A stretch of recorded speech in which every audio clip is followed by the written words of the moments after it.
A stream of sweetness in increasingly bitter business conditions. Erin Calvabacci has run this specialty chocolate manufacturing business for 18 years.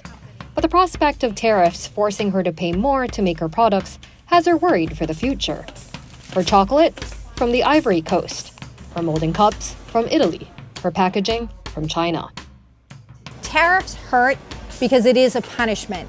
We can't change where the chocolate's coming from. I can't change where the sugar is grown. And I can't change where the cup that is made for my peanut butter cups is also produced. Those are companies that just don't exist here. And if you take that away, if you add to that, it just means my product may not be able to be around anymore. For now, she's trying to control her costs, buying smaller amounts of inputs, keeping the gap between what she spends and what she earns as narrow as possible. But it also means she's unable to benefit from paying less for bulk purchases. It's one of the many trade-offs she's making as a small business owner, but she doesn't know how long she can keep making them. If the tariffs really drastically strangle my business and my affordability of running this business, then I will have to look at ending this and then moving on to whatever the next chapter in my life is going to be. And that's not ideally what I want to be doing, especially because it's not just me going away, it's these jobs going away. It's the people that we then sell into. Those are businesses that, because of our product, they have salespeople selling the product. It's just the trickle-down effect that really is alarming because it really just feels like it's looming.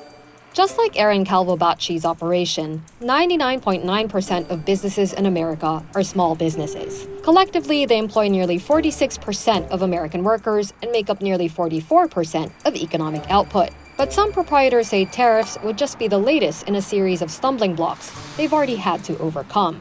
We dealt with a pandemic. We dealt with increase in the price of raw materials. We've dealt with an increase in the minimum wage rate. So this is just going to be another challenge that we're going to have to deal with, and in this case, possibly pass the cost on to our customers.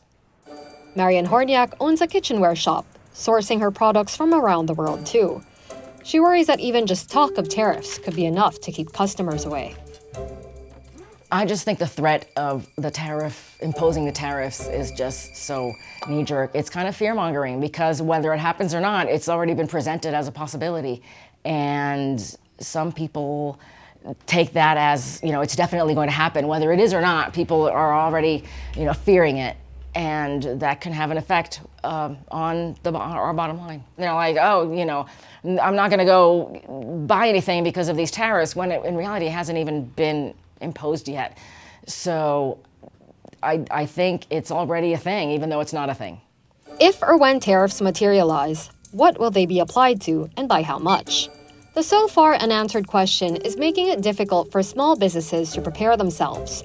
But once they do know, and tariffs do start to bite, the question shifts to an existential one for many.